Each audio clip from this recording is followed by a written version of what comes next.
السلام علیکم ناظرین، سویابین کھانا کیسا ہے؟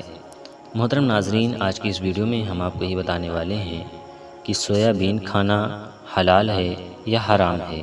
تو اس کا جواب یہ ہے کہ سویابین کھانا جائز ہے، کیونکہ نباتات یعنی زمین سے اگنے والے پھلوں اور جڑی بوٹیوں کے حوالے سے شریعت کا یہ اصول رہا ہے کہ اگر وہ نقصان نہ پہنچاتی ہو اور نشہ نہ دیتی ہو تو وہ حلال ہے، اور سویابین نہ تو نقصان پہنچاتی ہے اور نہ ہی نشہ دیتی ہے، لہٰذا دیگر حلال سبزیوں کی طرح سویابین کھانا بھی حلال ہے اور جائز ہے۔